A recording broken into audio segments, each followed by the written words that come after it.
একটা Benson light দে তো। আমি মোবাইল থেকে চোখ তুলে বাইরে তাকালাম। দেখি একটা সুন্দরী মেয়ে বাইরে দাঁড়িয়ে আছে।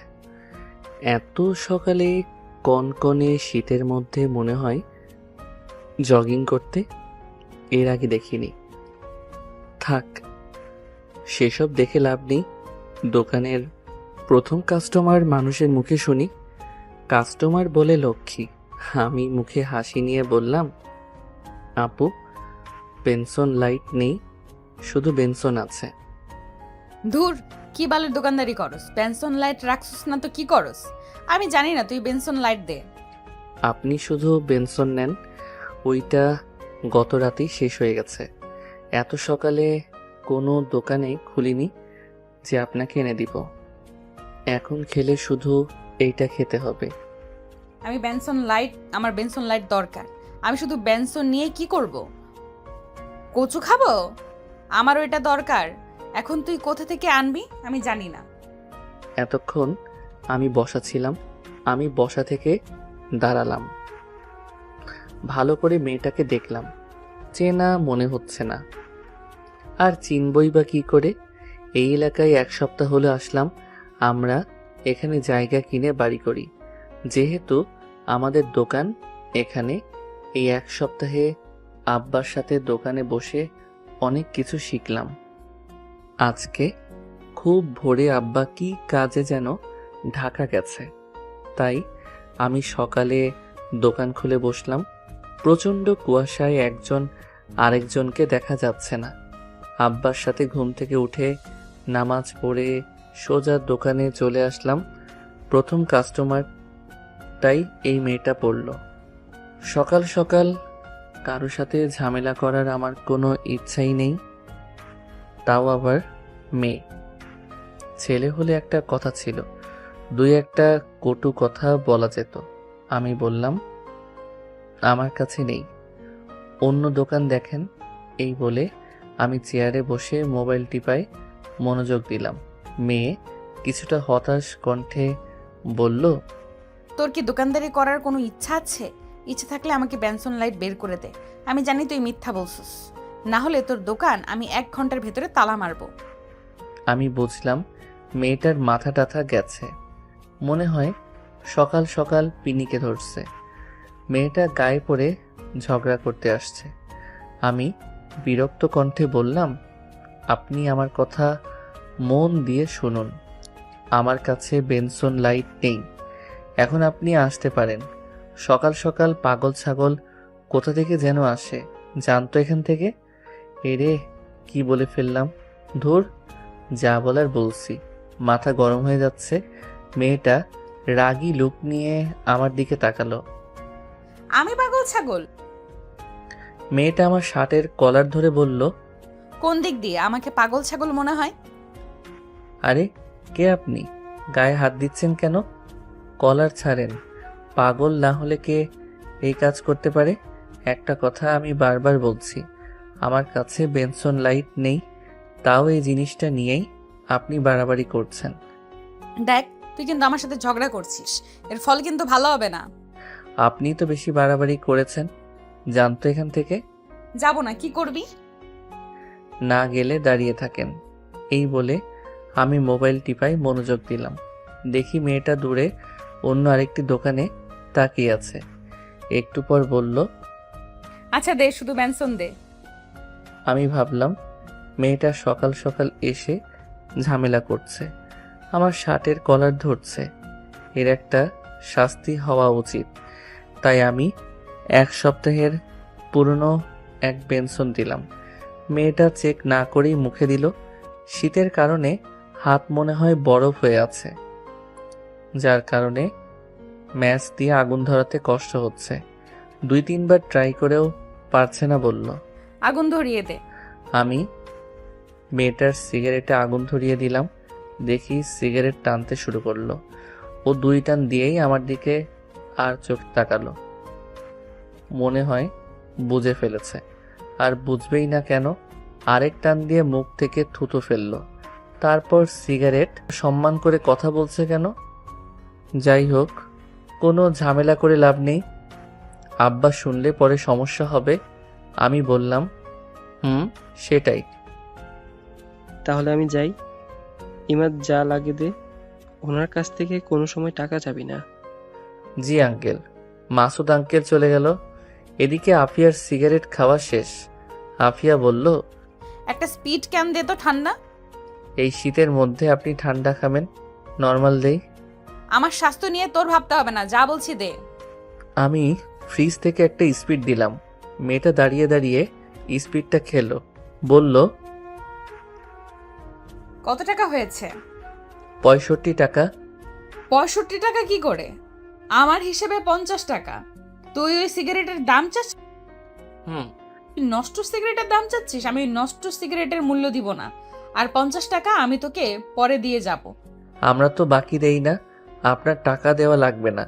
মনে করেন এইটা আমি আমার পক্ষ থেকে খাওয়ালাম। না, আমি কারো কাছে ঋণী থাকবো না, তোরে আমি পরে দিয়ে যাব। শুনেন, আমার টাকা লাগবে না। জানতো এখান থেকে, আমার বিরক্ত লাগছে। আচ্ছা, আপনি কি মানসিক প্রতিবন্ধী? এমন করছেন কেন? মনে করেন আপনি আমার দোকানে আসেননি, এখন যান আপনি এখান থেকে। ওই এই কয়দিন এলাকায় ছিলাম না বলে শরীরে তেল হয়েছে।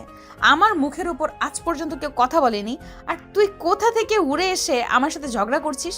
এর ফল কিন্তু ভালো হবে না। এই বলে রাগে গজগজ করতে করতে চলে গেল। মেয়েটার সাথে ঝগড়া করে এই শীতের মধ্যে শরীর থেকে ঘাম বের হচ্ছে। সকাল সকাল মুডটাই নষ্ট করে দিল। মাথা পুরো গরম হয়ে আছে। এমনিতেই রাতে রিয়ার সাথে ঝগড়া হয়েছে। রাগের কারণে তার সাথে ব্রেকআপ করে তার নাম্বার ব্লক মেরে দিয়েছি। আমিও এই ঠান্ডার মধ্যে একটা স্পিড খাইলাম মাথা ঠান্ডা করার জন্য। আধা ঘন্টা পর মানুষ আসা শুরু করলো। দুপুর পর্যন্ত বেচাকেনা করলাম। ভাবলাম বাড়ি থেকে ফ্রেশ হয়ে লাঞ্চ করে একটু রেস্ট নিয়ে আসি। আমি আস্তে আস্তে দোকানের শাটার ফেলে বাড়ির উদ্দেশ্যে রওনা দিলাম। 1 কিলো দূরে আমাদের বাসা। দুপুর টাইমে কোনো রিক্সা দেখা যাচ্ছে না। ভাবলাম হাঁটা ধরি। হাঁটতে লাগলাম। বাড়িতে যাওয়ার রাস্তায় একটা পার্ক পড়ে, যেটা জনসাধারণের জন্য উন্মুক্ত। দেখি সকালের মেয়েটা কি জানি নাম মনে হয়েছে, আফিয়া। নামটা কি সুন্দর, কিন্তু মেয়েটা একেবারে বদ। দেখি কয়েকজন ছেলের সাথে আড্ডা দিচ্ছে। আমার সেসব ভেবে লাভ নেই। আমি আমার মতো হেঁটে যাচ্ছি। তার মধ্যে থেকে একটা ছেলে আমাকে ডাক দিল। আমি তাদের সামনে গেলাম। আফিয়া বলল, কোথায় যাস? বাসায়। তুই হয়তো এই এলাকায় নতুন আসছিস, তাই তোকে আজকের মতো ছেড়ে দিলাম। সামনে থেকে বুঝে শুনে কথা বলিস। ওকে। ওই বুড়ো আঙ্কেল কি তোর বাপ লাগে? হুম। উনি কত ভালো মানুষ, আর তুই একটা বদের হাড্ডি। আমি যেমন হই তাতে আপনার কি? আমার কিচ্ছু না। পরবর্তী সময়ে সাবধান থাকবি, না হলে এই শরীর আর পৃথিবীতে থাকবে না। আচ্ছা, দেখা যাবে। আমি সেখান থেকে চলে আসলাম। বাড়িতে এসে গোসল করলাম। মা ভাত দিল। আমি মাকে বললাম, মা, আব্বা কখন আসবে? আস্তে আস্তে রাত হবে। আজকে তুই দোকান চালা, রাতে একটু আগেই এসে পড়িস। বেশি রাত হলে যদি রিস্কা না পাস। আমি আবার দোকানে এসে পড়লাম। একটু পর দেখি কিসের হুড়াহুড়ি। দেখি একটা ছেলেকে 4-5 জন ধরে মারছে।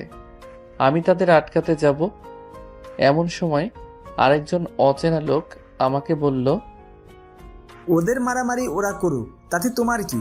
তুমি দোকানদার, তুমি গিয়ে দোকানদারি করো। কিন্তু ছেলেটা তো মরে যাবে। মরে গেলে যাক, তাতে তোমার কি? তুমি গিয়ে দোকানদারি করো। আমি বাধ্য ছেলের মতো দোকান এসে দেখতে লাগলাম কি হয়। ছেলেটাকে মেরে আধমরা করে ফেলেছে। একটু পরে দেখি আফিয়া বাইকে চড়ে আসলো। এসেই ছেলেটার কাছে গেল। লোকজনের হুড়াহুড়িতে কিছুই শুনতে পারছি না, আর দেখতেও পারছি না। একটু পর একজন ছেলেটাকে নিয়ে চলে গেল। সবাই আস্তে আস্তে চলে গেল। আমি দোকানে বেচাকেনা করতে লাগলাম।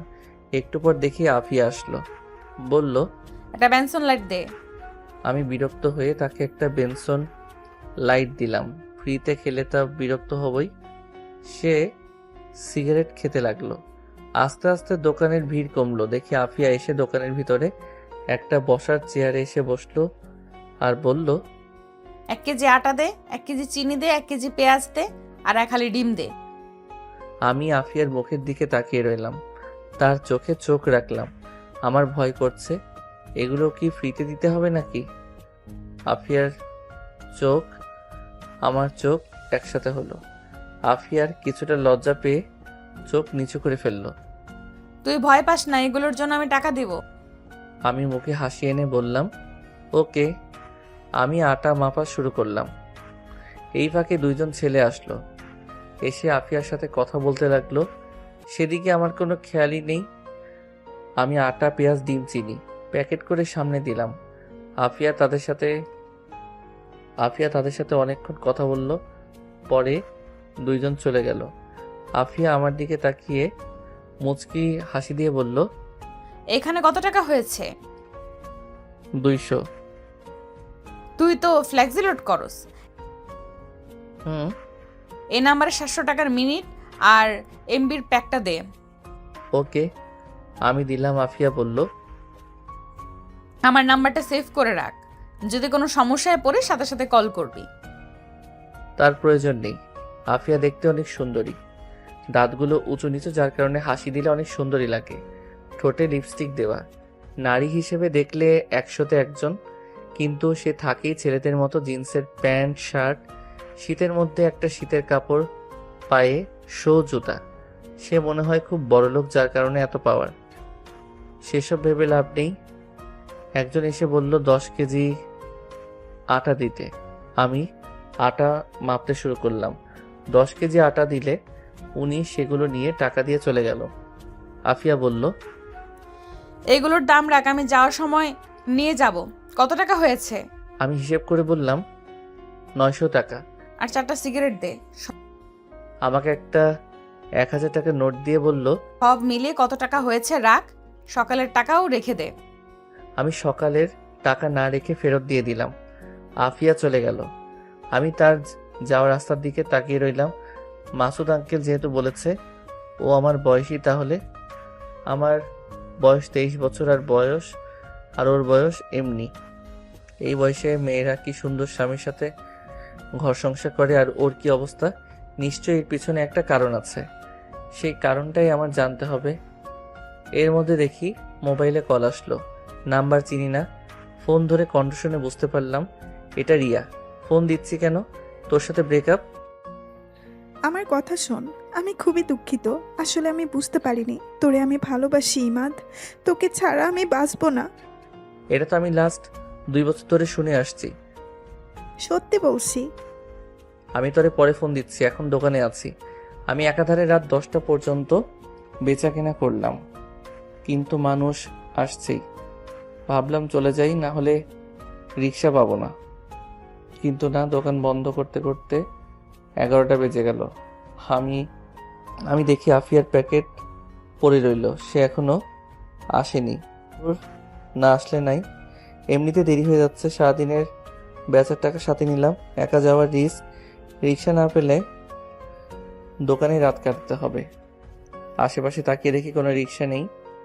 মা অলরেডি 3 বার ফোন দিয়ে ফেলেছে। এমন সময় দেখি আফিয়া কোথা থেকে জানি আসলো দৌড়ে। বলল, দে আমার প্যাকেট দে। আমি প্যাকেট দিলাম। আফিয়া বলল, কোনো রিক্সাও তো দেখছি না, কি করে বাড়ি যাব? আপনার না কত ছেলে পেলে আছে, তাদের বলেন আপনাকে নিয়ে যেতে। এটা বলাতে আফিয়া আমার দিকে তাকালো, কিন্তু কিছু বলল না। দোকানের সামনে অনেকক্ষণ দাঁড়িয়ে রইলাম, কোনো রিক্সায় আসছে না। প্রচুর কুয়াশা পড়ছে। খেয়াল করলাম আফিয়ার শরীরে তেমন শীতের কাপড় নেই, শুধু পাতলা একটা গেঞ্জি শার্টের উপরে। ও যে শীতে কাঁপছে এটা আমি ভালো করেই বুঝতে পারছি। আমার গায়ে একটা লেদার আছে আর একটা শীতের চাদর।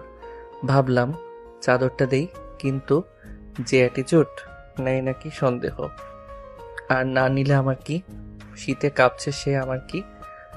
আমি বললাম, ধীরে পেঁচিয়ে দিলাম। ও তখন চোখ বন্ধ করে ফেলছে। বোধহয় ভাবছে আমি অন্য কিছু করব। বললাম, সব সময় অ্যাটিটিউড দেখানো ঠিক না। চাদরটা ভালো করে গায়ে দিন, ভালো লাগবে।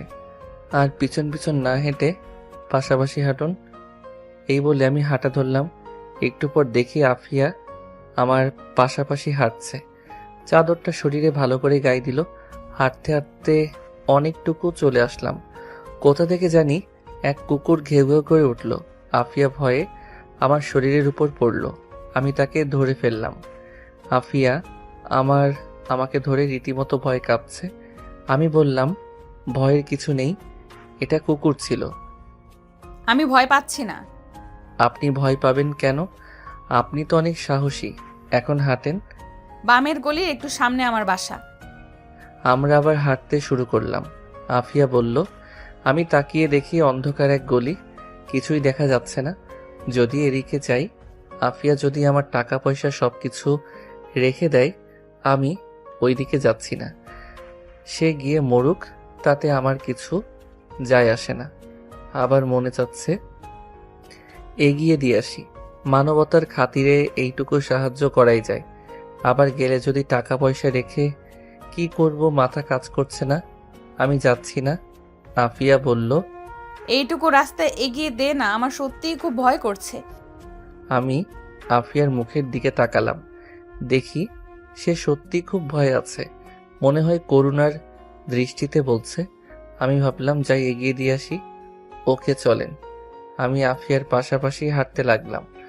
আফিয়া আমার শরীরের সাথে লেগে লেগে হাঁটছে। কিছুক্ষণ হাঁটার পর আফিয়া বলল, এটা আমার বাসা, ভেতরে এসে বস। না, তার প্রয়োজন নেই, আরেকদিন আসবো। ধন্যবাদ তোকে। এই নে তোর চাদর। ওকে। আমি চাদর নিয়ে হাঁটা ধরলাম। তাড়াতাড়ি গলি থেকে বের হলাম। তারপর বাড়ির রাস্তায় হাঁটা ধরলাম। আরো অনেকটুকু পথ বাকি। এখন আমার নিজেরই ভয় করছে। দেখি সামনে থেকে একজন মহিলা আসছে। ভালো করে তাকিয়ে দেখি এটা মা। মাকে দেখে যেন আমার আত্মাটা শান্তি হলো। আমি আর মা একসাথে হাঁটতে লাগলাম। কিছুক্ষণ হাঁটার পর 4-5 জন ছেলে আমাদের ঘিরে ধরল। তাদের প্রত্যেকের মুখ মাফলার দিয়ে ঢাকা। একজন মুখোশধারী বলল, যা আছে সবকিছু দিয়ে দে। মা ভয় পেয়ে আমার পিছনে লুকালো। একজন এসে আমার পকেটে হাত দিতে লাগলো। আমি ছেলেটার হাতে ধরে ফেললাম। একজন পিছন থেকে চাপাতি বের করলো। মা ভয় পেয়ে বলল, যা আছে সবকিছু দিয়ে দে। আমি ছেলেটার হাত ছেড়ে দিলাম। ছেলেটা আমার পকেট থেকে মোবাইল নিয়ে গেল। আরেক পকেট থেকে দোকানের টাকা বের করলো। 20,000 টাকার মতো ছিল। ওইটা পেয়ে তারা চলে যেতে লাগলো। পিছন থেকে মোবাইল ঢিল দিয়ে সবগুলো দৌড়ে পালালো। মা সেখানে কাঁদা শুরু করলো। আমি মাকে উঠিয়ে বাড়িতে নিয়ে আসলাম। মা কেঁদে কেঁদে বলল, ওইখানে কত টাকা ছিল? 20,000। সব শেষ, আমাদের সব শেষ। আমার কিছু বলার নেই। যে চাপাতি বের করছিল একটা কোপ দিলে বাঁচার কোনো সম্ভাবনা নেই। আমি মাথায় হাত দিয়ে বসে রইলাম। সারাদিনের বেচা কেনা এক নিমিষেই শেষ। একটু পর আব্বা এলো। আমাদের এই অবস্থা দেখে আব্বা বলল, কি হয়েছে তোদের মুখের এই অবস্থা কেন? মা কেঁদে কেঁদে আব্বাকে সবকিছু বলল। আব্বা শুনে মাথায় হাত দিয়ে বসলো। বলল, আমার তোর আগে সতর্ক করা উচিত ছিল। আমার তোকে আগেই সতর্ক করা উচিত ছিল। আমি কিছু না বলে আমার রুমে চলে আসলাম। এসে শুয়ে রইলাম। ভাবতে লাগলাম এটা কে করলো। এই এলাকা চলে আফিয়ার কথায়। এলাকায় কিছু হলে সেটা অবশ্যই আফিয়া জানবে। তার মানে এই কাজ সম্পূর্ণ আফিয়ার। কিন্তু সে তো আমার সাথেই ছিল। ওকে তো আমি নিজেই বাড়িতে পৌঁছে দিলাম। সকালে গিয়ে আফিয়াকে জিজ্ঞেস করতে হবে। এমন সময় দেখি রিয়ার কল। এমনিতেই মাথা গরম হয়ে আছে, আবার রিয়ার কল ধরলে আরো মাথা গরম হবে। আমি ফোন কেটে দিলাম। রিয়া আমার আগের কলেজের বেস্ট ফ্রেন্ড। আস্তে আস্তে দুজন দুজনকে ভালোবেসে ফেলি। ওই কলেজ থেকে ইন্টার শেষ করি, তারপরেই এখানে এক কাছের কলেজে ভর্তি হই। যদিও তখন বাড়ি থেকে আসতাম, কিন্তু এইখানে বাড়ি করার এইখান থেকে গিয়েই ক্লাস করি। মাঝে মাঝে অধিকাংশ সময় দোকানেই কাটাই। আমি এখন অনার্স 3rd ইয়ারে আছি। যখন রিয়া শুনেছে আমি এখানে চলে আসছি, তখন রিয়া আমাকে দোষারোপ করছে। ও বলে কিনা আমি তাকে ব্যবহার করছি, অথচ আজ পর্যন্ত আমি রিয়ার হাত ধরার সাহস পাইনি। মারে রিয়ার কথা বলছিলাম, কিন্তু মা তেমন গুরুত্বই দেয়নি। এর দ্বারা বোঝা যায় এসব আরও পরে হবে। একে তো এই এলাকাটা একদম নির্জন, মানুষগুলো কেমন যেন। খেয়াল করলাম কেউ কারোর সাথে প্রয়োজন ব্যতীত কথা বলে না। দোকানটা এক চৌরাস্তার মোড়ে পড়েছে। আরও 1-2টা দোকান আছে, তার মধ্যে থেকে আমাদের দোকানটাই বেশি বেচা কিনা হয়, কারণ আমাদের দোকানটা অনেক পুরাতন। দাদির মুখ থেকে শুনেছিলাম আব্বা প্রথমে এই দোকানের কর্মচারী ছিল। দোকানের মালিকের একমাত্র মেয়ে ছিল আমার মা, কিন্তু আমার নানা অকালে মৃত্যুবরণ করেন। যাওয়ার আগে আব্বাকে এই দোকান আর আমার মাকে দিয়ে যায়। পরে আব্বা মাকে বিয়ে করে বাড়িতে নিয়ে আসে। এত বছর নানার বাড়ি খালি পড়েছিল। দাদি মারা যাওয়ার পর আব্বা নানার বাড়ি আবার নতুন করে এবং আমরা এই জায়গায় চলে আসি। রাতে আর ঘুমাতে পারিনি। সকালে গেলাম আফিয়ার বাড়িতে, গিয়ে দরজায় টোকা দিলাম। কিছুক্ষণ পর আফিয়া দরজা খুলল। আফিয়া আমাকে দেখে অবাক হয়ে জিজ্ঞেস করলো, এত সকালে তুই? আফিয়া এই শীতের মধ্যে একটা হাতাকাটা গেঞ্জি পরা আর পাতলা একটা প্লাজো পরা, চুলগুলো উস্কো খুস্কো হয়ে আছে। আমাকে দেখে তাড়াতাড়ি ওড়না দিল গলায়। পায়ের দিকে তাকাতেই আমার সারা শরীরে শিরশির করে উঠল। পায়ের নখগুলো নেল পলিশ দেওয়া। আমি বললাম, আমার টাকা ফেরত দেন। কিসের টাকা? গতরাতে যে ছিনতাই করেছেন ওই টাকা। আফিয়া যেন আসমান থেকে পড়ল, বলল, আমি কি করে তোর টাকা ছিনতাই করতে পারি? তুই তো আমাকে এখানে দিয়ে গেলি, আমি কেন তোর টাকা নিতে যাব? এলাকায় কিছু হলে সবকিছুই আপনি জানেন, আপনি সব সমাধান করেন। আমার 20,000 টাকা ছিনতাই হয়েছে গতরাতে আপনাকে দিয়ে বাড়ি যাওয়ার সময়। এখন আপনি বলছেন আপনি কিছুই জানেন না? আজ পর্যন্ত আমাকে এই অপবাদ দেওয়ার কেউ সাহস পায়নি। আমার সাথে কথা বলতে এলে 10 বার ভেবে নেয়। একটা ফোন দিলে তুই আমার ঘর থেকে জীবিত বের হতে পারবি না। গত রাতে একটু উপকার করেছিস বলে এই ভেবে নিস না আমি তোকে হেল্প করব। গত রাতে উপকার করেছিস বলে এখনো তোকে কিছু বলিনি। চুপচাপ এখান থেকে চলে যা। যাবই তো, আমি কি এখানে থাকবো নাকি? মনে রাখেন, এই টাকা নিয়ে আপনারা শান্তিমতো মরতেও পারবেন না। তোর নাম জানি কি? মোহাম্মদ ইমাদ। ইমাদ, তোরে লাস্ট ওয়ার্নিং দিচ্ছি, আর একটা কথা না বলে এখান থেকে চলে যা। আমি তার বাসা থেকে চলে আসলাম। খেয়াল করলাম ওর বাসায় শুধু ও একা, তার কি মা বাবা কেউ নাই? আমি নিশ্চিত টাকাটা সেই নিছে। আমি মুখটা কালো করে সেখান থেকে চলে আসলাম।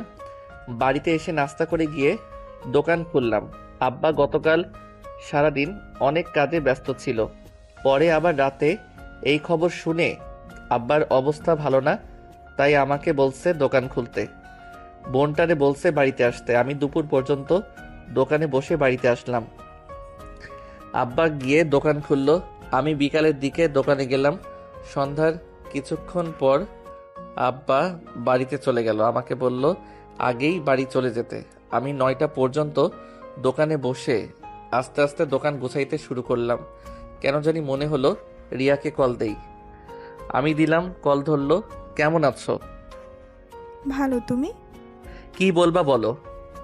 আমার ভালো লাগে না কিছু। আমি তোর বাড়ি চলে আসব। পাগল নাকি? এখানে আসলে কি লাভ হবে? আমি কিছু জানি না, আমি আসতেছি।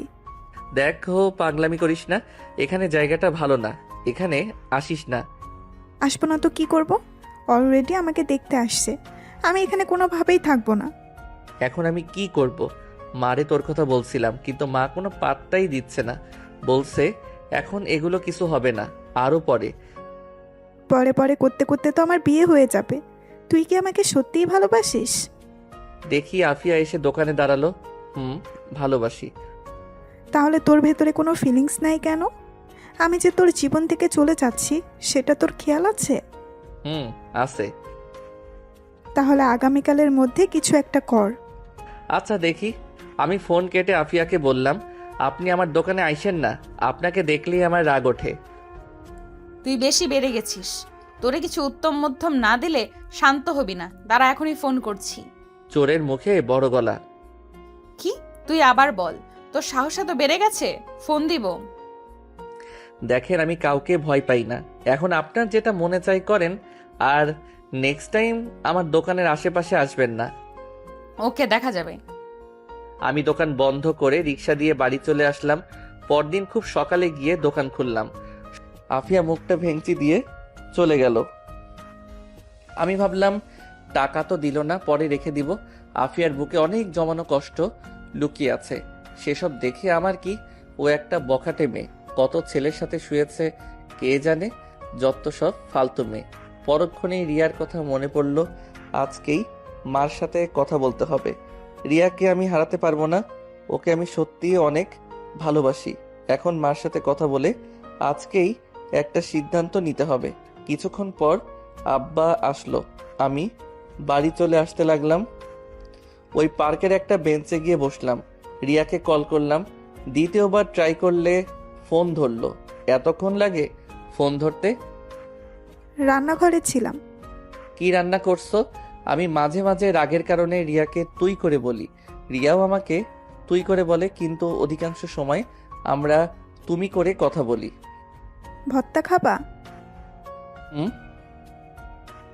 তাড়াতাড়ি আমাকে নিয়ে যাও, তোমাকে সারা জীবন আদর করে ভর্তা খাওয়াবো। সেটাই করব। তোমার মারে বলছো? কি বলছে? এখনো বলিনি। যদি তোমার মা না করে? কিছু তো একটা করব, তুমি কোনো টেনশন করো না। ওকে। এখন ভিডিও কল দাও, তোমাকে দেখতে ইচ্ছে করছে। ওকে। রিয়া ভিডিও কল দিল। রিয়াকে দেখে আমার মনটা শান্তি হলো। আমি বললাম, এক কাজ করো, আজকে সেজেগুজে ভিডিও কল দাও। না। কেন? আমাকে নিয়ে যাও, পরে তুমি যতবার বলবে ততবার সাজবো। আচ্ছা। ফোন রাখি, মা আসছে। এই বলে রিয়া ফোন রেখে দিল। দেখি কুয়াশা কেটে যাচ্ছে। সূর্য কুয়াশায় পাহাড় ভেঙে একটু একটু উকি দিচ্ছে। সকালের রৌদ্র এসে আমার শরীরে পড়ল। শরীরের মধ্যে এক অসাধারণ অনুভূতি কাজ করলো। মন চাচ্ছে না এখান থেকে উঠে যেতে। দেখি আফিয়া পার্কের ভিতরে ঢুকলো। তাকে দেখেই মুডটা অফ হয়ে গেল। ও কি সারাদিন পুরো এলাকায় ঘুরে বেড়ায়? আমাকে দেখে আমার এখানে আসলো আর বলল, কি মিস্টার দোকানদার, এখানে কি? কিছু না, এমন মিষ্টি রোদ মিস করতে পারি, তাই চলে আসলাম। ভালো। আচ্ছা, আপনি তো অতটা মোটা না, কিসের জগিং করেন আপনি? সকালে আমি ঘুমাতে পারিনি, তাই বাইরে বের হই। সকালে ঠান্ডা ফ্রেশ বাতাস আমি কোনোভাবেই মিস করতে পারি না। যেদিন আমি মিস করি দিনটা এতই খারাপ যায় তা বলে বোঝাতে পারবো না। এটা ভালো। এই অভ্যাসটা আমার আব্বার ছিল। প্রতিদিন সকালে আমাকে সাথে নিয়ে বের হতো, তাই ছোটবেলা থেকেই আমার এই অভ্যাস। ভালো, ফ্রেশ বাতাস নেন, আমি যাই। এই বলে আমি উঠে বাড়ি চলে আসলাম। এসে নাস্তা করলাম। নাস্তা করে ভাবলাম যাই, মার সাথে রিয়ার ব্যাপারে আলোচনা করা যাক। মারই রাজি করাতে পারলেই হবে। আমি মার ঘরে গিয়ে টোকা দিলাম। মা বলল ভিতরে আসতে। মা বলল, কি হয়েছে? একটা কথা ছিল। বল। এটা রিয়ার ব্যাপারে। কোন রিয়ার ব্যাপারে? তোমারে বলছিলাম না, একটা মেয়ের ব্যাপারে। আমার ক্লাসমেট ছিল রিয়া। মা তার বাড়িতে একটু কথা বলে দেখবা। কিসের জন্য? মেয়েটাকে বাড়ি থেকে বিয়ের জন্য চাপ দিচ্ছে, কিন্তু ও আমাকে চায়। এখন কি বলবো? ও তোকে চায় তো আমি কি করব? এসব প্রেম ভালোবাসায় আমি এক বিন্দু পরিমাণ বিশ্বাস করি না। এগুলো সেকেন্ডের ব্যাপার। এই আছে এই নেই। আর সে আবেগের ঠেলায় বলেছে তোকে ভালোবাসে। তোর থেকে ভালো কোনো ছেলে পা এক মুহূর্তও লাগবে না তোকে ভুলতে। আমার দায়িত্ব আমি পালন করি, ওকে আমি ভালোবাসি মা। এখন আমি তাকে চাই। কোন মুখে তুই এই কথা বলিস? তুই মাত্র পড়াশোনা করছিস। চাকরি হোক পরে চিন্তা ভাবনা করবো নে। যেই একটা দোকান আছে ওইটার কোনো নিশ্চয়তা নেই, কোন সময় জানি কি হয়ে যায়। দেখছিস না ওই দিন টাকাটা কিভাবে কেড়ে নিয়েছে? আর যদি দোকান এভাবে কেড়ে নেয় তখন কি করবি? পরে তো পথে বসতে হবে। তোর বাবার পাপে ধরেছিল এই জায়গায় দোকান চালাইতে, বাড়ির আশেপাশে যেন জায়গায় ছিল না। এই এলাকাটা একদম ভালো না, এই এলাকা ভালো মানুষের জন্য না। তো মা কিছুটা একটা করো, ওর বাড়িতে বলে কিছুদিন সময় তো নিয়ে যাক। নিলাম সময়, পরে কি হবে? মেয়ের বয়স কত? 20-22 হবে। পরে চিন্তা করে এখন সময় নিয়ে ঠিক হবে? পরে কি হবে কেউ জানে না। শুধু শুধু মেয়েটাকে বসিয়ে লাভ আছে? তুই তোর মতো থাক, ও ওর মতো থাক। কোন মুখে তুমি এই কথা বলো? আর যদি আব্বা তোমাকে এই কথা বলে তুমি নিতে পারবে? তুমি কিছু একটা করো, আমি তাকে চাই। ও আমার মুখের দিকে তাকিয়ে আছে। এখন আমার টেনশন দিস না, কিছুদিন পর ফাতিমার ডেলিভারি। ফাতিমা আমার ছোট বোনের নাম। কিন্তু মা, আমি কোন মুখে মেয়ের বাড়িতে কথা বলবো? আমাদের কিছু আছে না আছে, জায়গা সম্পত্তি আছে, ভালো গাড়ি, কোনো মতে দিন চলছে। এর মাঝে তুই কি করে এই কথা বলতে পারিস? টাইম নাও। রিয়া রাজি আছে। আমাদের টাইম দেওয়ার জন্য ওরা বসে আছে না। অন্তত বলে তো দেখতে পারি। আচ্ছা দেখি তোর আব্বারে পাঠাইতে পারি কি না। আচ্ছা, এই বলে আমি চলে আসলাম। আমি হাড়ে হাড়ে বুঝতে পারছি মার বিন্দু পরিমাণ ইচ্ছা নেই। আমি রিয়াকে কি করে বলবো? যেদিন আব্বা যাবে ওই দিন রিয়াকে বলবো। রাতে দেখি রিয়া সেজেগুজে ছবি পাঠালো। আমি তখন দোকানে। আমি ফোন দিলাম, কিন্তু মেসেজ দিয়ে বলল ফোন না দিতে। পরক্ষণে অফলাইনে চলে গেল। 3 দিন পর ডেট ঠিক হলো, আব্বা যাবে তাদের বাড়িতে। আশ্চর্যের বিষয় হলো 3 দিনে একবারও রিয়াকে ফোনে পেলাম না, অনলাইনে আসলো না। অবশেষে রিয়ার মার মোবাইলে কল দিলাম, তখন রিয়া কল ধরলো। কণ্ঠ চিনে বুঝতে পারলাম। আমি বললাম, তোমারে তো কল দিয়ে পাই না। আমার মোবাইল মা নিয়ে গেছে, মার বাটন মোবাইল আমার কাছে। আজকে আব্বা যাচ্ছে তোমাদের বাড়িতে। কিন্তু কিন্তু কি? আমাকে এসে দেখে গেছে এক সম্বন্ধ, এমনকি বিয়ের তারিখ ঠিক করে গেছে। কি বলো? তুমি বলো নাই আমার কথা? বলছি, কিন্তু কেউ আমার কথা কানে নেয়নি। আচ্ছা, তোমার আব্বা আসুক, আমি তার আব্বার সাথে চলে আসবো। না, আমি ফ্যামিলির উপরে যেতে পারবো না। আচ্ছা, তোমার আব্বা আসুক, দেখি কি করতে পারি। আচ্ছা। আমি সারা দিন দোকানে থেকে রাতে বাড়ি গেলাম, দেখি আব্বা বাড়িতে। মার মুখের অবস্থা ভালো না। আমি বললাম, কি হয়েছে? আমি কত করে বলছিলাম এখন এগুলোর প্রয়োজন নেই। তোর আব্বা সেখানে গিয়ে অপমানিত হয়ে আসছে। তাকে বিয়ে করার জন্য সরকারি চাকুরিজীবী ছেলে বসে আছে এবং অলরেডি ডেট তারিখ ঠিক করে ফেলেছে। মেয়েটা আমার সাথে চলে আসতে যাচ্ছিল, কিন্তু আমি অনেক কষ্টে বুঝিয়ে রেখে আসছে। আমি বলার মতো কিছুই খুঁজে পেলাম না। আমি বাইরে বের হয়ে রিয়াকে কল করলাম। রিয়াকে আমাকে ভিডিও কল দিল। দেখি রিয়া কাঁদছে। রিয়া বলল, না, আমি তোমাকে ছাড়া থাকতে পারবো না। আমি তোমার বাড়িতে চলে আসছি, তোমার বাসার ঠিকানা দাও। এই ভুল করিস না। কেন? তুমি আমাকে চাও না? অবশ্যই চাই। তাহলে এমন কথা বলো কেন? আজ পর্যন্ত তোমার হাতটা পর্যন্ত ধরিনি। ভাবছিলাম বিয়ের পর একেবারে তোর হাত ধরবো, কিন্তু দেখি এখন আর সেটা সম্ভব না। তোর এই কোনো ইচ্ছে নেই আমাকে পাবার। এই বলে রিয়া শিশুর মতো কাঁদতে লাগলো। অজান্তে আমার চোখ দিয়ে পানি বের হয়ে পড়লো। আমার ভিতরটা কষ্টে পুড়ে যাচ্ছে। তাড়াতাড়ি তোর বাসার ঠিকানা দে, আমি আগামীকাল আসছি, পরে তুই যা করার করিস। আচ্ছা। আমি তোর হাতটা একটি বারের জন্য ধরতে চাই, আমি একটি বারের জন্য তোকে অনুভব করতে চাই। এই বলে রিয়া কাঁদতে লাগলো। আমি বললাম, ঠিকানা টেক্সট করলাম, পার্কের ঠিকানা দিলাম।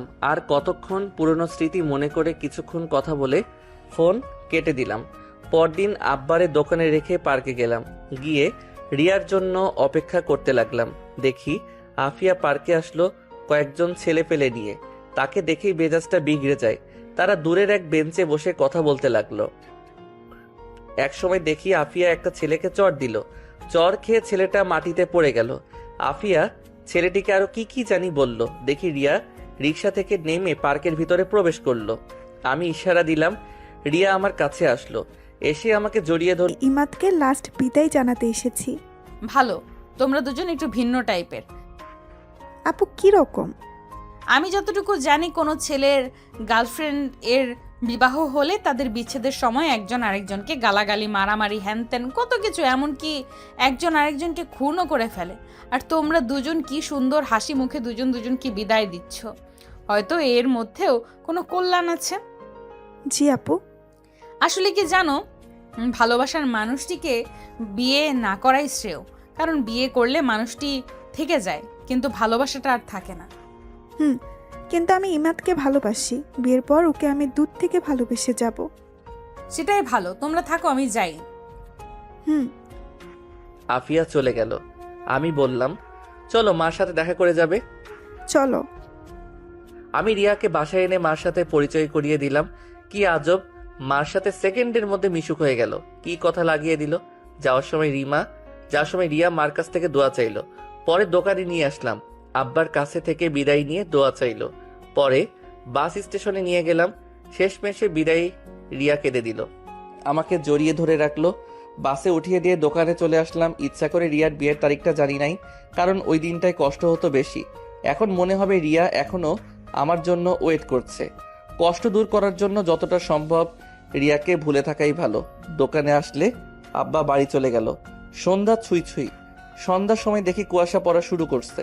তাড়াতাড়ি বাড়ি চলে যাই। এভাবে অনেক দিন চলে গেল। বিয়ের 1 সপ্তাহ পর রিয়া তার স্বামীর সাথে আমার পরিচয় করিয়ে দিল। তার স্বামীও খুব মিশুক। অল্প কথাতেই দুজন বন্ধুর মতো হয়ে গেলাম। মাঝে মাঝে আমাকে ফোন দিয়ে রিয়া কি পছন্দ করে কি অপছন্দ করে এটা সেটা জিজ্ঞেস করে। মানে তাদের সংসার ভালোই চলছিল, এটা দেখে আমি খুব খুশি। কিন্তু আমার মনের ভিতর একটা চিনচিন কষ্ট বাড়ি দেয়, কারণ রিয়াকে নিজের মতো করে পেলাম না। হয়তো রিয়া সেটা আমার চোখে দেখতে পাই। দেখলেই আর কি লাভ। ভাবলাম রিয়ার সাথে আর কোনো সম্পর্ক রাখা যাবে না। তার সাথে কথা বললেই পুরনো স্মৃতি মনে হয়। তখন ভিতর থেকে চাপা কান্না চলে আসে। আস্তে আস্তে রিয়ার কল ইগনোর করতে লাগলাম। এভাবে মাসখানেক চলে গেল।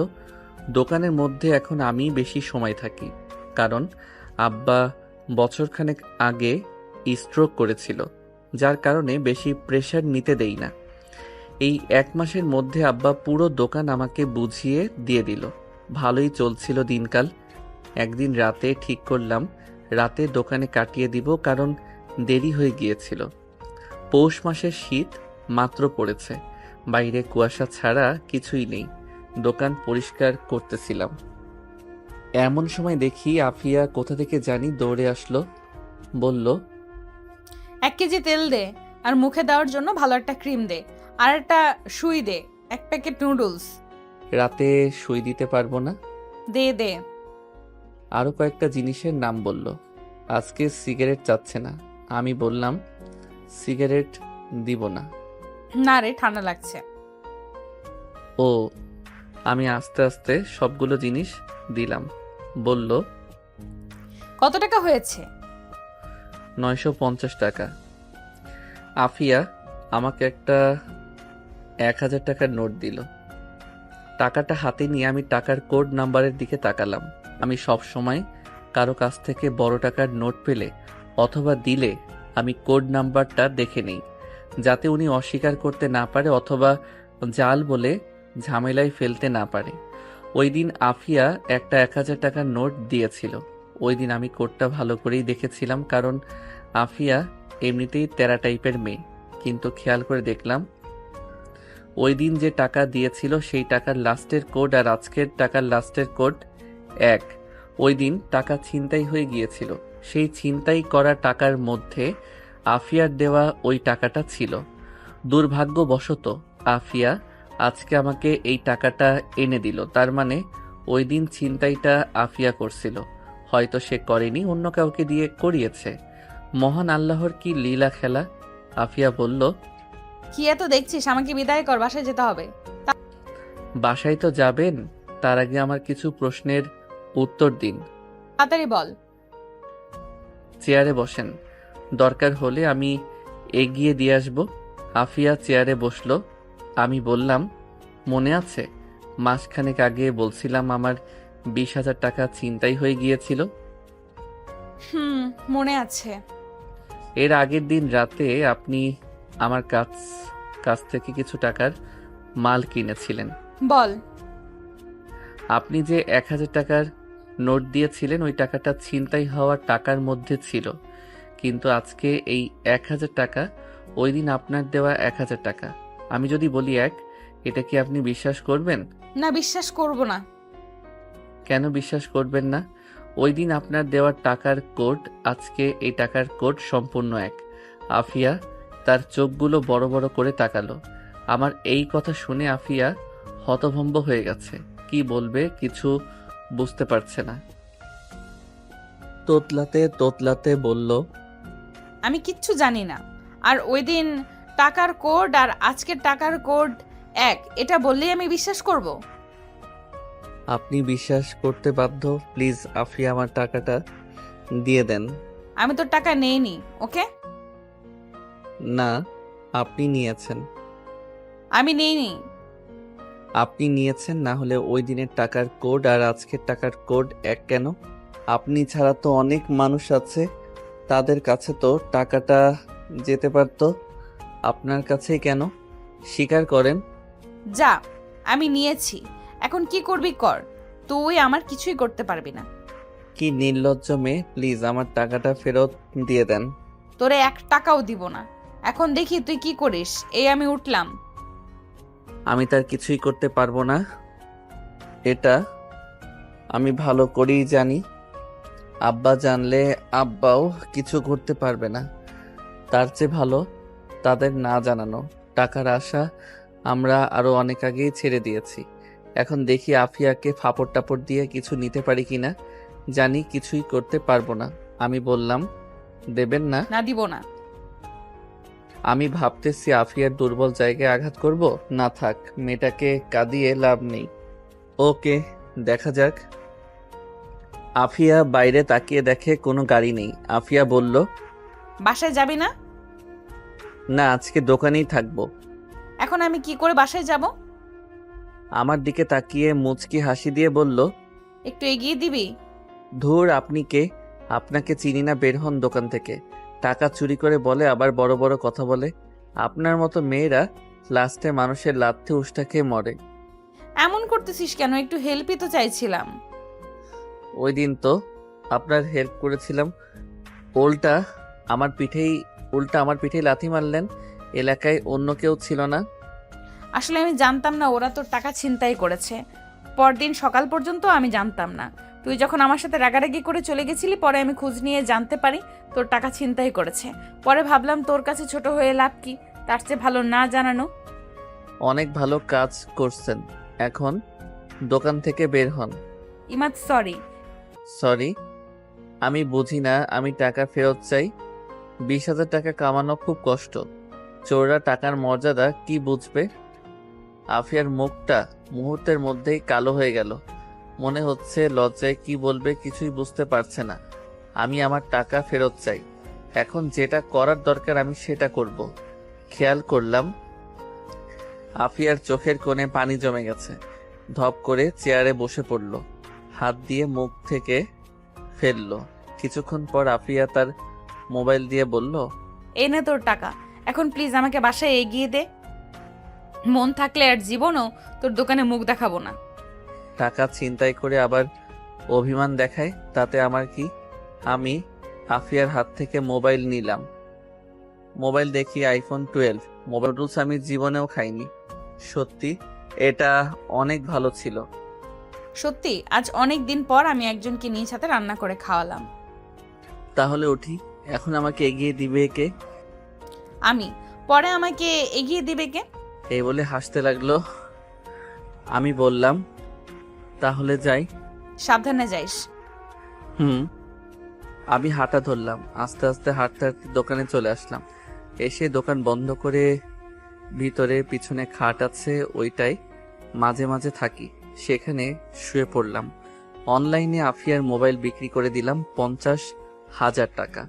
বলছে পরদিন টাকা দিয়ে মোবাইল নিয়ে যাবে, বাকি 30,000 টাকা আফিয়াকে ফেরত দিয়ে দিব। সকালে খেয়াল করলাম কে জানি দোকানের শাটারে আওয়াজ করছে।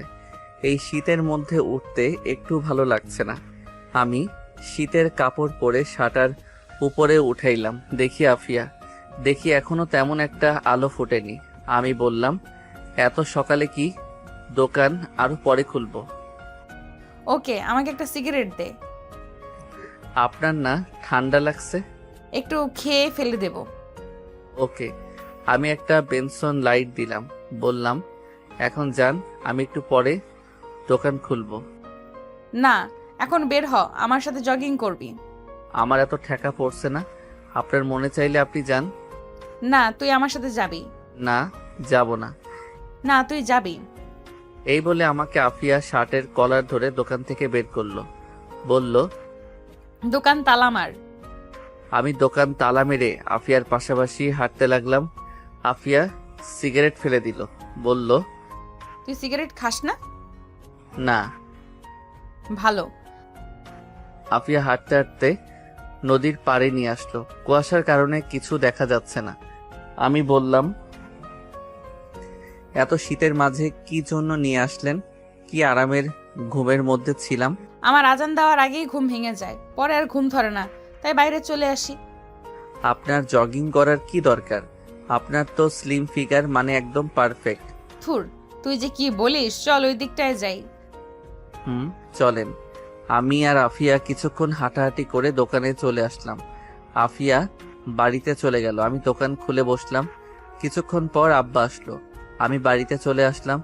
এসে খাওয়া দাওয়া করে আবার দোকানে যেতে লাগলাম রিক্সা দিয়ে। আফিয়ার বাড়ির রাস্তায় মোড়ে এসে দেখি আফিয়া দাঁড়িয়ে আছে। আমাকে দেখে থামতে বলল। রিক্সা থামালো। আফিয়া বলল, মামা আমিও যাব। আরে আপনি কি করে উঠবেন? ভাই, আপনি অন্য রিক্সা নিয়ে চলে যান।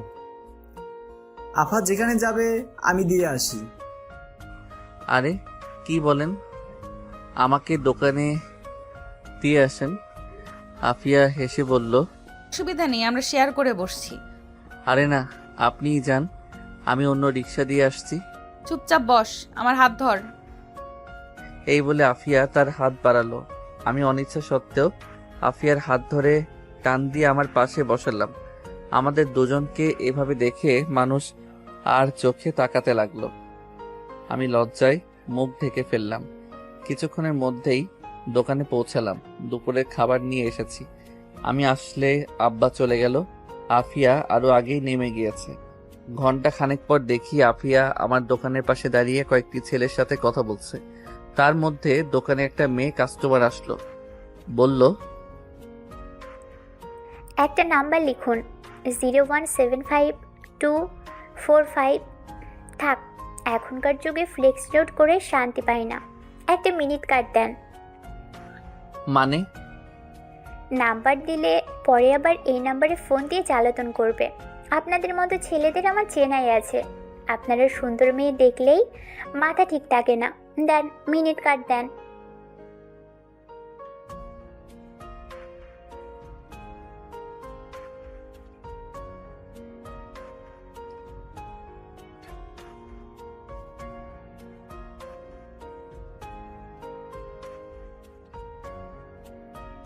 সবকিছু ঠিক ছিল, তোর নাম্বার দিতে অসুবিধা, তুই মিনিট কার্ড নিবি, ভালো কথা। তুই এসব আলতু ফালতু পেঁচাল পারস কেন? মেজাজটা সাথে সাথে গরম হয়ে যায়। আমি বললাম, মিনিট কার্ড আপনার কাছে বিক্রি করব না, অন্য কোনো দোকান থেকে নেন। মিনিট কার্ড নেই মানে? ও বুঝেছি, আমার নাম্বারটা চাস, সেটা তুই আমাকে সরাসরি বললে চলতো। এমনিতেই তুই একটু হ্যান্ডসাম, তোকে দেওয়াই যায়। আমার মতো সুন্দরী মেয়েদের পিছনে ছেলেরা লাইন ধরে দাঁড়িয়ে থাকে। আচ্ছা নে, নাম্বারটা তোল। আমি মেয়েটার দিকে তাকাতেই আমার কেমন যেন লাগছে। ঠোঁটে গাঢ় লিপস্টিক, যেটা আমার একদম পছন্দ নয়। বুকের উরু দুটো স্পষ্ট বোঝা যাচ্ছে। এমনিতেই মেজাজ গরম হয়ে আছে। আমি বললাম, সরেন তো দেখি। বাইরে তাকিয়ে দেখি কোনো ছেলে পেলে তো নেই, এমনকি বাইরে একটা কুত্তাও নেই। আমি বললাম, কোথায় আপনার জন্য না বলে ছেলেরা লাইন ধরে দাঁড়িয়ে থাকে, কোথায় বাইরে তো একটা কুত্তাও নেই। মেয়েটা অপমান লুকানোর জন্য তোতলাতে তোতলাতে বলল, তোরে দেখাইতে হবে, এখন নাম্বার তোল। আপনার মন মানসিকতায় সমস্যা আছে। আপনার কাছে আমি ফ্লেক্সিলোড বিক্রি করব না, যান এখান থেকে। কি আমার মন মানসিকতার সমস্যা? তোদের মতো লুচ্চা ছেলেদের জন্য আজকে আমার মতো সুন্দরী মেয়েরা শান্তি মতো ফ্লেক্স লোড করতে পারে না। ওকে ফাইন, আপনি ফ্লেক্সিলোড কইরেন না। আমাদের চিল্লাচিল্লির আওয়াজ শুনে আফিয়া দোকানে আসলো আর বলল, কি হয়েছে? এই মেয়ে তুমি কে? ওর সাথে ঝামেলা করছো কেন? ঝামেলা করবো না তো কি করব, লুচ্চা একটা। আফিয়া আপনি শুনেন, উনি এসে বলেন নাম্বার লিখতে, কিন্তু নাম্বার না দিয়ে উনি বলেন আমি বলে আবার ফোন করে ডিস্টার্ব করব। আমি বলে লুইচ্চা আরো কত কিছু বলল। আফিয়া ঠাস ঠাস করে মেয়েটার গালে চড় দিল আর বলল, তোর সাহস তো কম না? তুই কি করে ইমাদকে লুচ্চা বলিস? তোর নাম্বার দিতে এতই প্রবলেম, তাহলে ফ্লেক্সিলোড করতে আসছিস কেন? আপনার সাহস তো কম না? আপনি কি করে আমাকে চড় মারলেন? জানেন আমি কে? আমি এই এলাকার চেয়ারম্যানের মেয়ে। আব্বারে বলতে আপনাদের সবগুলোকে এখন ভোগে পাঠাবে। এক্ষুনি তোর আব্বারে ফোন দে। ও তোর মোবাইলে তো ব্যালেন্স নেই, তারা আমিই কল দিচ্ছি। এই বলে আফিয়া কাকে যেন কল করলো। ফোন ধরলে বলল, কেমন আছেন আঙ্কেল? আপনার মেয়ের নাম যেন কি? ও এখানে একটু ঝামেলা করছে, ওকে একটু বোঝান তো। এই নে মোবাইল ধর। মেয়েটা মোবাইল ধরলো, কতক্ষণ কথা বলে বলল, লাস্টে বলল, আচ্ছা। সরি আপু, কিছু মনে করবেন না। আসলে আমি একটু বেশি বাড়াবাড়ি করে ফেলেছি। ইমাদ সরি, আমি যাই। নেক্সট টাইম এই এলাকায় সাবধানে সাবধানে চলাফেরা করবি। যাও। ওকে আপু। এই বলে মেয়েটা চলে গেল। আফিয়া ছেলেগুলোর সাথে দু একটা কথা বলে দোকানে এসে বসলো। আসলে তুই তো লুচ্চাই। মানে আমাকে কোন দিক দিয়ে লুচ্চা মনে হয়? অনেক দিক দিয়ে। যাই হোক, মেয়েটাকে মারা আপনার ঠিক হয়নি। আমি তোর জন্য মেয়েটাকে মারলাম আর তুই বলিস ঠিক হয়নি? সিগারেট দে একটা। না, দিব না। আপনার সিগারেট খাওয়া বন্ধ। তুই বলছিস যা, আর খাবো না। সত্যি? আমার জন্য আপনি কেন সিগারেট খাওয়া ছেড়ে দিবেন? জানি না। খাওয়া দাওয়া করছেন? না চলেন খাওয়া দাওয়া করি। না, তার চেয়ে ভালো তুই আমার বাসায় চল যাই, সেখানে খাওয়া দাওয়া করে চলে আসিস। না, আজকে টাইম শর্ট, আরেকদিন।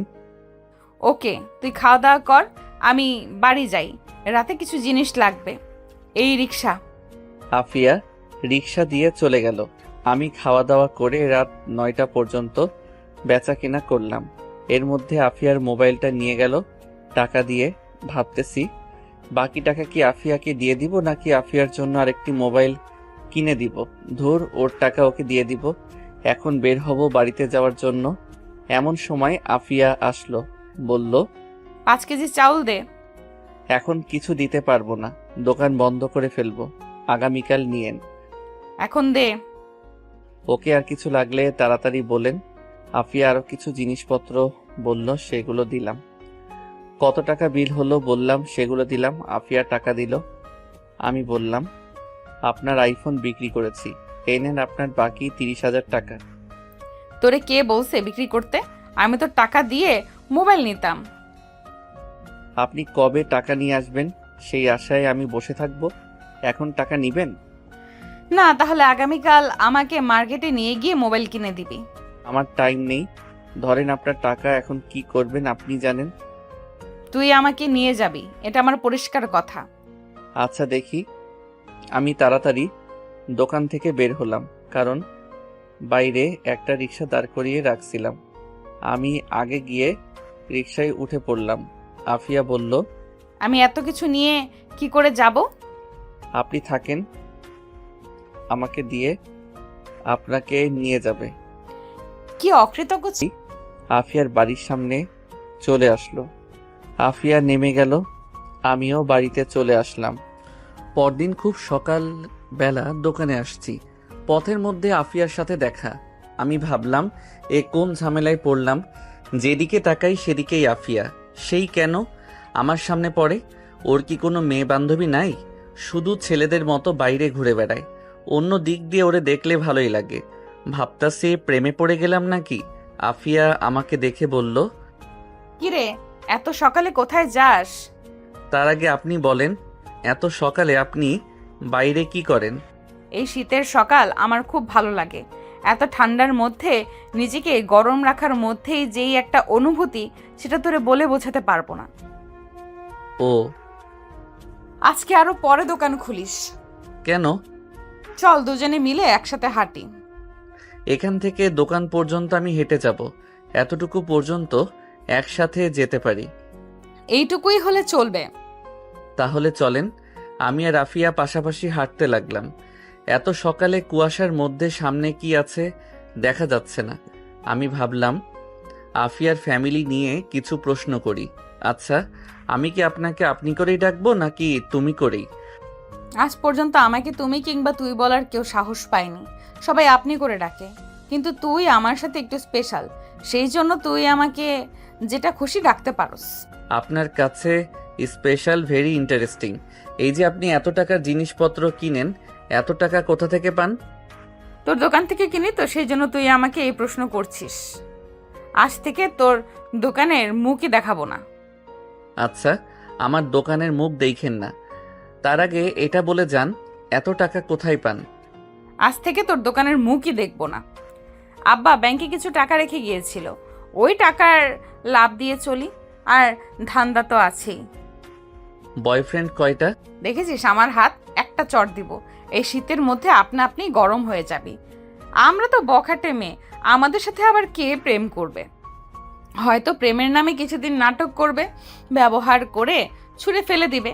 আসলে কি জানিস যে যতই কথা বলুক, বিয়ে করার সময় সবাই সব থেকে ভালোটাই সিলেক্ট করে। কথাগুলো বলার সময় আফিয়া ইমোশনাল হয়ে পড়ে। তাই বলে কি আপনার বিয়ে করার ইচ্ছে নেই? জানি না।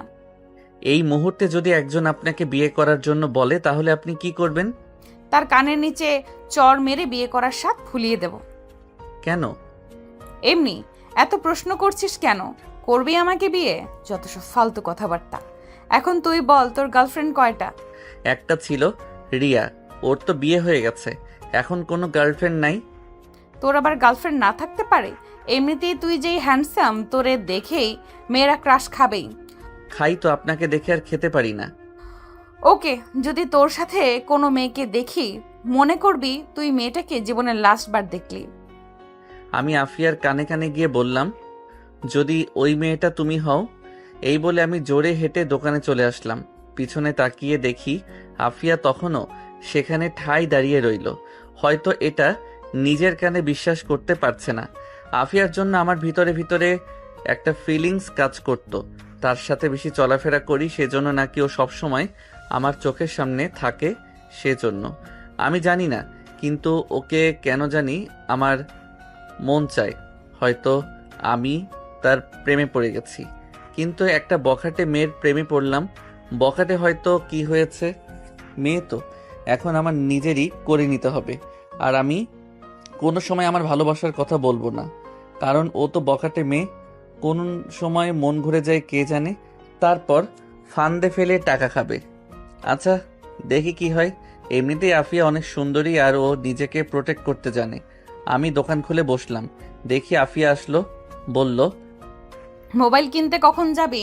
আব্বা দোকানে আসুক তারপর দেখি। ওকে। এই বলে আফিয়া হাসি দিল। হাসিটা আমার বুকে তীরের মতো বেদ করলো। আমি বললাম, এখন কোথায় যাবেন? বাসায়। বাসায় থাকবেন, আমি এসে নিয়ে যাব। আচ্ছা। এই বলে আমি আফিয়া চলে গেল। আমি বেচাকেনায় মনোযোগ দিলাম। একটা না 10টা পর্যন্ত বেচাকেনা করলে আব্বা আসলো। আমি গাড়িতে চলে আসলাম। এসে খাওয়া দাওয়া করে রেডি হয়ে আফিয়ার বাসার সামনে গেলাম। গিয়ে দরজায় টোকা দিলাম। একটু পর দরজা খুললো। দরজা খুললে আফিয়ার দিকে আমি আর চোখ সরাতে পারছি না। এটা আমি কি দেখছি? দেখি আফিয়া একটা লাল শাড়ি পরছে, চুলগুলো খোলা, ঠোঁটে লিপস্টিক, একেবারে আমার সামনে যেন জ্যান্ত পরি দাঁড়িয়ে আছে। আফিয়া লজ্জা পেয়ে মাথা নিচু করে বলল, কি এভাবে দেখতেছিস? আমরা শুধু একটা মোবাইল কিনতে যাব, এভাবে সাজার কোনো মানে আছে? এমনি সাজলাম, অনেকদিন ধরে সাজি না। আজকেই কেন? অন্য কোনো দিন সাজতেন। আজকেই। এখন চল যাই। ওকে, মোবাইল কোনো চয়েস নেই, আমি যেটা কিনে দিব ওইটাই নিতে হবে। আচ্ছা। আফিয়া আর আমি একসাথে হেঁটে রাস্তায় আসলাম। ওইখান থেকে রিক্সা নিয়ে দুজনে এক রিক্সায় উঠলাম। উঠে মার্কেটের উদ্দেশ্যে রওনা দিলাম। মার্কেট যে এলাকায় থাকি এর বাইরে অন্য এলাকায় পড়ছে। মার্কেটে গিয়ে পছন্দ মতো একটা মোবাইল পছন্দ করে আফিয়াকে দিলাম। আফিয়া সেটা সাদরে বরণ করলো। আফিয়া চেষ্টা করলো আমাকে কোনো রেস্টুরেন্টে ঢোকাতে, কিন্তু আমি দোকানের কথা বলে কেটে পড়ি। রিক্সা নিয়ে আসছি, দেখি দুই একটা ছেলে আমাদের রিক্সা আটকালো। ছেলেটা বলল, কেমন আছেন আফিয়া আপু? ভালো, তোরা কেমন? আপনি আমাদের দিকে তাকান না, কি করে ভালো থাকবো? অন্য একটা ছেলে বলল, কি আপু, নতুন ফাদার নাকি? মানে? কিরে, রাতে কত দিস? আমাদের তো টাকা পয়সা আছে, আমাদেরও মন চায় করতে। ইদানিং দেখছি আফিয়া আপু সুন্দরী হচ্ছে। মানে? আমি রিক্সা থেকে নেমে একটাকে কষিয়ে চড় দিলাম, আরেকটা আমাকে মারতে আসলো। আমি তাকেও কষিয়ে চড় দিলাম। দুজনে চড় খেয়ে আমাকে বকতে লাগলো। আমি বললাম, ওই মামা রিক্সা টান দেন। আমি গিয়ে রিক্সায় উঠলাম। রিক্সায় উঠলে আফিয়া কাঁদতে লাগলো, বলল, আমি কি করছিলাম তাদের? এত খারাপ কথা কি করে বলতে পারলো? ওরা ওদের কথা বলছে, তুমি তাদের কথায় কান দিও না। না, ওদের একটা শিক্ষা দিতেই হবে। এই বলে কাকে জানি কল করলো। কিছুক্ষণ কথা বলল, বুঝলাম ও ছেলে দুটোকে ধরে আনতে বলছে। আফিয়া বলল, জানিস, কেউ কাকে সম্মান করে না, সবার কাছ থেকে সম্মান আদায় করে নিতে হয়। আরে তেমন কিছু না, রাগ করার দরকার নেই। আজ থেকে আমি আর তোর সামনে আসবো না। যেদিন তোর যোগ্য হতে পারবো সেদিন তোর সামনে আসবো। উল্টা আমি তো তোমার যোগ্য না। খারাপের দিক দিয়ে তুই আমার যোগ্য না, কিন্তু ভালোর দিক দিয়ে আমি তোর যোগ্য না। এসব যোগ্য টোগ্য বাদ দাও। তুমি বাড়িতে চলে যাও, আমি দোকানে যাই। ওকে। আমি দোকানের আগে নামলাম যাতে আব্বা না দেখে। আফিয়া চলে গেল। আমি দোকানে আসলে আব্বা চলে গেল। আমি এক হোটেলে খেয়ে দোকানে বসলাম। সন্ধ্যার দিকে দেখি আফিয়া ওই দুই ছেলেকে ধরে আমার দোকানের সামনে আনলো, সাথে 20 থেকে 30 জন ছেলে। আফিয়ার আগে গজগজ করছে, মনে হচ্ছে এই দুটোকে মেরেই ফেলবে। আফিয়া বলল, বল, তোদের আমি কি করেছিলাম? এরকম খারাপ মন্তব্য কেন করছিস? সরি আপু, ভুল হয়ে গেছে, আর জীবনেও এমন হবে না। এখন যেটা করছিস সেটার কি হবে? প্লিজ আপু, মাফ করে দিন। না, তোদের কোনো মাফ নেই। ইমাদ আমার ভাতার। ওই কুত্তার বাচ্চারে কোন দিক দিয়ে ভাতার মনে হয়? আমার সাথে রাত কাটাতে চাস? এটা বলার সাথে সাথেই আফিয়ার পক্ষের এক ছেলে ওই ছেলে দুটোর মুখে লাথি মারল। বলল, তুই কোন মুখ দিয়ে কথা বের করছিস? এখন পর্যন্ত আমরা আপুর দিকে তাকিয়ে কোনো কথা বলার সাহস পাই নাই, আর তোদের কি সাহস? আপু, এদের আমি কোনোভাবেই মাফ করতে পারলাম না। আমি বুঝতে পারলাম ওদের চোখে প্রতিশোধের আগুন জ্বলতেছে, যে কোনো সময় ছেলে দুটাকে মেরে ফেলতে পারে। আমি বললাম, ভাই শুনেন, আফিয়া আপু শুনেন, ওরা দুজন হয়তো না জেনে ভুলে ফেলছে। আমি খেয়াল করছিলাম তখন তারা দুজন নেশার মধ্যে ছিল, তাই হয়তো ভুলভাল বলেছিল। থাক আপু, মাফ করে দেন। না, ওকে কোনোভাবেই মাফ করব না। ও দুজন জানতো আমি কে, জেনে শুনে ও আমাকে